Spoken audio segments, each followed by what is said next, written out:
नमस्कार दोस्तों, added junior शिक्षक भर्ती शासनादेश पर फैसला। आज की मीटिंग अच्छी खबर।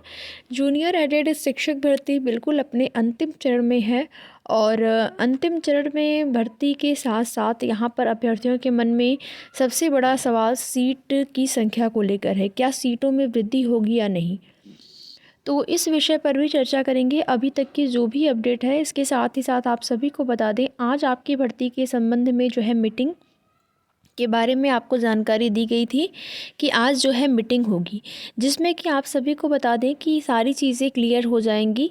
क्या कुछ किस तरीके से भर्ती में, जैसा कि आप देखेंगे 29 तारीख तक आखिरी यानी कि लास्ट डेट थी, जिसमें कि पूरी जो तैयारी है भर्ती का, जो शासनादेश है उसके हेतु यहाँ पर जो प्रस्ताव है वो शासन को भेजा जाना था। 29 तारीख तक का टाइम दिया गया था। आज के बारे में जानकारी आप सभी को दी गई थी कि आज मीटिंग है। तो मीटिंग में जो भी पेश अभी तक भर्ती में रह गया है, जिसमें बताया जा रहा है और जानकारी मिल रही है कि सहायक अध्यापक का भर्ती में जो भी चीज़ें हैं, आरक्षण का जो भी नियम है किस तरीके से लगाना है, सारी चीज़ें क्लियर हो गई हैं। लेकिन प्रधानाध्यापक में अभी कुछ ऐसे बिंदु हैं जिस पर कि डिस्कशन होगा। इसके बाद जो है आपकी भर्ती का शासनादेश जो है वो भेज दिया, शासनादेश या प्रस्ताव आपका जो है भेज दिया जाएगा शासनादेश के लिए। तो आज की डेट में ज़रूरी और महत्वपूर्ण जो मीटिंग है आपकी भर्ती संबंधित, वो उसके बारे में आप लोगों को जानकारी दी जाएगी शाम तक कि क्या कुछ हुआ मीटिंग में, क्योंकि अभी तक जो है मीटिंग इस संबंध में क्या कुछ हुआ इसकी जानकारी मिल नहीं पाई है। ठीक है, जानकारी लेने की कोशिश की जा रही है। जैसे ही सूचना मिलेगी आप सभी को अपडेट किया जाएगा कि क्या कुछ हुआ मीटिंग में। क्योंकि देखिए, जो भी चीज़ें होती है ना, क्या होता है कई बार ऐसा भी होता है कि मीटिंग हुई और अधिकारी लोग हर एक चीज़ बताते नहीं हैं यहाँ पर, और क्योंकि हर एक चीज़ वो बता देंगे तो फिर क्या ही रह जाएगा। वो लोग भी सोचते हैं कि जो चीज़ें बिल्कुल फाइनल हो जाएं तो ऑफिशियल नोटिस के माध्यम से ही चीज़ें अभ्यर्थियों को पता चले, मौखिक रूप से वो लोग नहीं बताते हैं। तो जैसे ही मीटिंग हो जाएगी, क्या कुछ हुआ, अगर ऐसी कोई अपडेट मिलती है तो आप सभी को सूचित कर दिया जाएगा। फ़िलहाल के लिए अभी की स्थिति यही है कि सीटों की संख्या में बढ़ने की उम्मीद है, यानी कि बस उम्मीद ही आप कहेंगे। 50-50% वाला चांस है। 50% आप मान के चलिए बढ़ सकती है, 50% ये भी है कि नहीं भी बढ़ सकती है। क्योंकि यहाँ पर जो माननीय न्यायालय में जो कोर्ट में जो आपका जवाब लगाया गया है इस भर्ती के संबंध में, वो जो जवाब लगाया गया है वो आपका जवाब 1897 पद पर ही लगाया गया है। तो अगर वहाँ पर उस पदों को देखते हैं तो फिर वहाँ से यही चीज़ें क्लियर हो पा रही हैं कि वृद्धि की उम्मीद कम है। लेकिन वहीं पर जो आरक्षण का नियम है, आरक्षण के नियम को फॉलो करने की अगर ये लोग अच्छे तरीके से करते हैं तो फिर सीटें बढ़ने की भी संभावना हो जाती है। तो अब आज उम्मीद करते हैं कि क्लियर हो जाएगा सीटों की संख्या को लेकर भी चीज़ें। अगर आज नहीं होती हैं तो 2-4 दिन में चीज़ें क्लियर हो जाएंगी।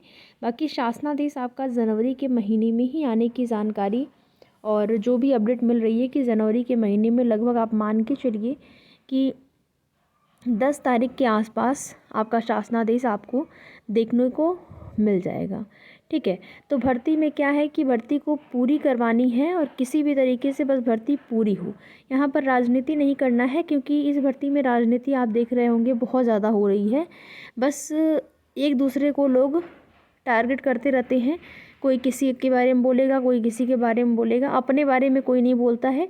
और यही समस्या है कि भर्ती में अधिकारी लोग भी इसका फ़ायदा उठाते रहे। देखेंगे, अभ्यर्थी जाते थे अपनी बात को अधिकारियों के समक्ष, जितना प्रयास इस भर्ती में, ऐसा नहीं है कि नहीं किया गया है, इस भर्ती में भी बहुत प्रयास किया गया है शासनादेश जारी करवाने को लेकर, साथ ही साथ सीट वृद्धि को लेकर सदन में मुद्दा उठाया गया।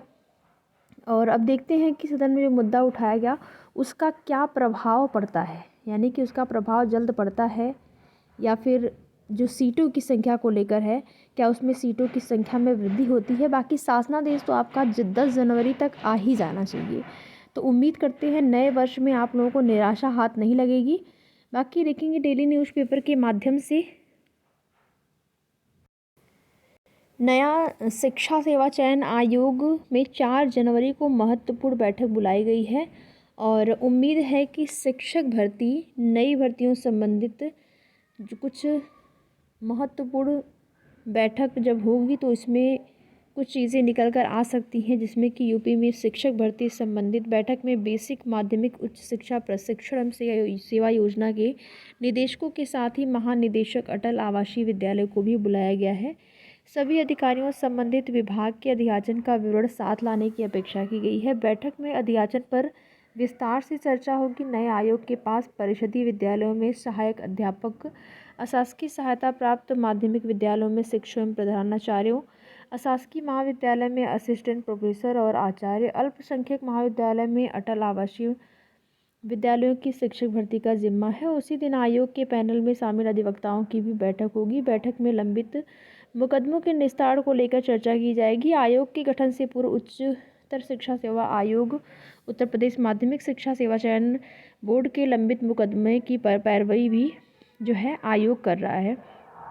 तो यहाँ पर उम्मीद करते हैं 68,500 में जो पद बचे हुए हैं उस पर डिसीजन लिया जा सकता है। साथ ही साथ 69,000 शिक्षक भर्ती में जो आरक्षण का मैटर है उस पर भी डिसीजन लिया जा सकता है। बाकी ये हो गई शिक्षक भर्तियों संबंधित सूचनाएं। बाकी आगे की जो भी अपडेट होगी आप सभी को समय समय पर उसकी जानकारी इस चैनल के माध्यम से दी जाएगी। तो वीडियो में लास्ट तक बने रहने के लिए आप सभी का बहुत बहुत धन्यवाद।